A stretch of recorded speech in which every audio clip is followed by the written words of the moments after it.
Have you ever felt that instant panic when your teenager casually mentions they're talking to someone or going on their first date? Maybe you've tried to play it cool on the outside, but inside you're already imagining worst-case scenarios, planning interrogations, or worse, you've said something that made your teen shut down completely and stop sharing with you. What if I told you that the way we react in those first few moments when our teens start dating can either build a bridge of trust or burn it down entirely? And most of us, we're making critical mistakes without even realizing it. Welcome to Parenthood Unlocked. I'm here to help you navigate the tough stuff with confidence and connection. Today, we're talking about the 8 most common mistakes parents make when their teens start dating. Mistakes that can push our kids away right when they need our guidance most. I'm going to walk you through each one, why we make them, and what to do instead, so you can stay connected to your teen during this vulnerable time. Ready? Let's get started. Mistake number 1, treating their first relationship like it's not real. Here's what happens. Your 15-year-old says they have a boyfriend or girlfriend, and you smile and think, "Oh, that's cute. Puppy love, it'll be over in 2 weeks." But here's the thing. To your teen, this relationship is everything. It's their first experience with romantic feelings, vulnerability, and connection. When we dismiss it or make jokes about how it'll be over in 2 weeks, we're telling them their feelings don't matter. Imagine if someone dismissed your first love, or worse, your current relationship. It hurts. Your teen feels the exact same way. They're experiencing real emotions, real butterflies, and real heartbreak when things end, even if it's only been 3 weeks. What to do instead? Take their relationship seriously. Ask genuine questions. Show interest. Treat their feelings with the same respect you'd want for your own. Mistake number 2. Immediately playing detective. The moment you find out they're dating someone, you go into full investigation mode. What's their last name? What do their parents do? Let me see their Instagram. What's their GPA? I get it. We want to protect our kids, but when we bombard them with 20 questions that feel like a background check, we send the message that we don't trust their judgment. And guess what happens next? They stop telling us things. Your teen chose this person for a reason. When we immediately assume the worst or grill them like they're on trial, we create an adversarial dynamic. They'll start hiding things, not because they're doing anything wrong, but because they don't want to deal with the interrogation. What to do instead? Ask open-ended questions with genuine curiosity. What do you like about them? How do they make you feel? Let the conversation flow naturally. You'll learn more this way than you ever would with an interrogation. Mistake number 3. Imposing your own dating timeline and rules without discussion. You're too young to date. No dating until you're 16. You can only go on group dates. We create these rigid rules based on our own fears, our own teenage experiences, or what we think is appropriate, but we don't involve our teens in the conversation. Here's the problem. When kids have no say in the rules that govern their lives, they rebel or they sneak around. Think about it. Your teen is developing their own identity, learning to make decisions and craving independence. If we just hand down edicts from on high, we miss the opportunity to teach them critical thinking about relationships. What to do instead? Have a conversation, not a lecture. Discuss your values and concerns, but also listen to their perspective. Create guidelines together that feel fair to both of you. When teens have input, they're more likely to respect the boundaries. Mistake number 4. Comparing their relationship to yours. When I was your age, I never would have. Or, your dad and I didn't start dating until college, and that's the right way to do it. Every generation dates differently. Your teen is growing up in a world with social media, texting, and completely different social dynamics than what you experienced. When we constantly compare or talk about back in my day, we create a disconnect. Your story matters, and sharing your experiences can be valuable, but not if it comes across as my way was better or you're doing it wrong. Your teen isn't you. Their journey will be different, and that's okay. What to do instead? Share your experiences as stories, not as standards. Here's what happened to me and what I learned is very different than you should do it exactly how I did it. Give them room to have their own experience. Mistake number 5, making everything about physical boundaries only.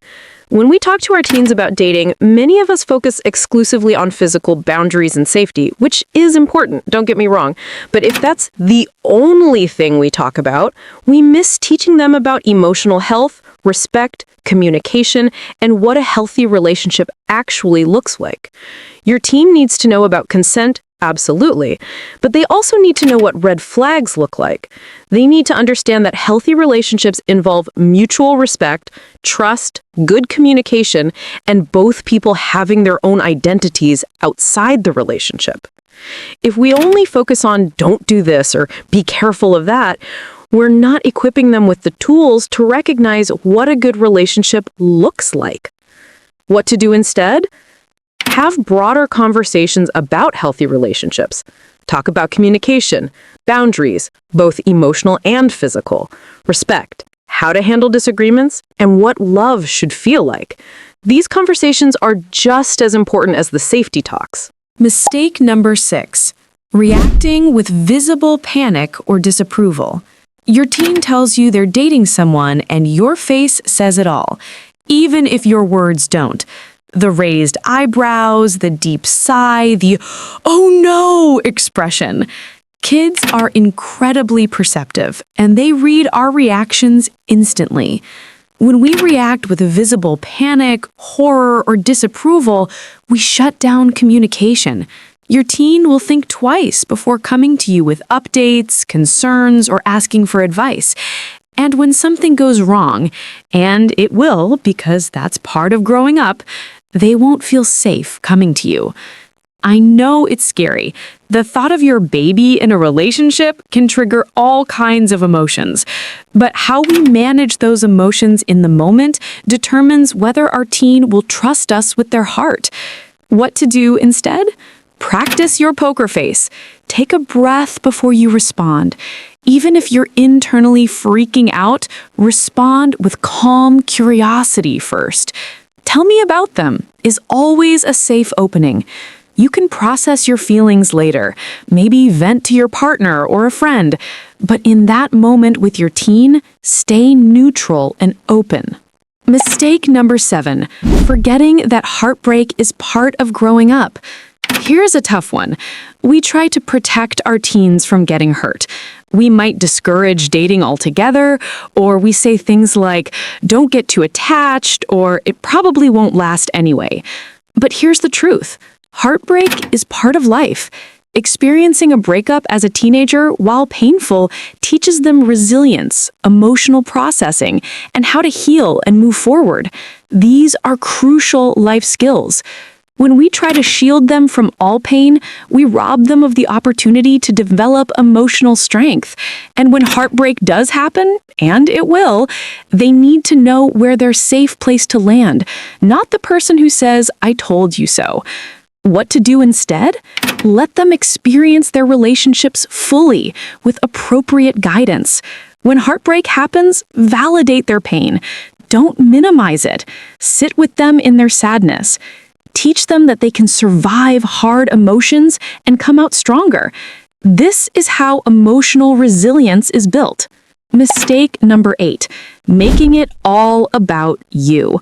This is the big one. When our teens start dating, we sometimes make it about our anxiety, our past experiences, our fears, our lost sense of control. We say things like, "You're making me so worried," or "I can't handle this right now." But this isn't about us. This is about them growing up, becoming independent, and learning to navigate relationships. They need our support, not our projection. Your teen is separating from you. It's developmentally appropriate and healthy. Dating is part of that separation. If we make it about our feelings, we burden them with managing our emotions on top of their own, and that's not fair. What to do instead? Process your own emotions with other adults, your partner, friends, a therapist. When you're with your teen, be the steady, supportive presence they need. Your job is to guide them, not to make them responsible for your peace of mind. Now that you know these 8 common mistakes, let's talk about the most important thing you can do when your teen starts dating. The goal isn't to prevent them from dating or to control every aspect of their relationships. The goal is to stay connected so that when they need guidance, advice, or support, they come to you. Here's what you can do starting today. First, create an open door policy. Tell your teen explicitly, I want you to feel like you can talk to me about your relationships, the good, the confusing, and the hard stuff. I promise to listen without judgment first, even if I'm concerned. Second, have regular, casual check-ins. Don't wait for a formal sit-down talk. Chat in the car, while cooking dinner, during commercial breaks. These low-pressure moments often lead to the most honest conversations. Third, share your own stories, vulnerabilities included. Tell them about your first heartbreak, an awkward date, or a time you misread signals. When we're human with our kids, they're more likely to be human with us. And finally, remember this. Your relationship with your teen is more important than controlling their relationship with someone else. Prioritize connection over control, always. Remember, every teen is different and every parent-child relationship is unique. But learning to navigate these conversations with openness and trust can make a huge difference in keeping those lines of communication open during the teenage years. If you've made any of these mistakes, welcome to the club. We all have. What matters is that we recognize them and adjust. I'd love to hear from you. What surprised you most about your teen's first relationship? What do you wish you'd done differently? Or what worked really well? Drop a comment below and let's learn from each other. If you found this video helpful, make sure to hit that like button and subscribe to Parenthood Unlocked for more real, honest conversations about raising teens and navigating the tough stuff together. Thanks for watching. And remember, you've got this. See you next time.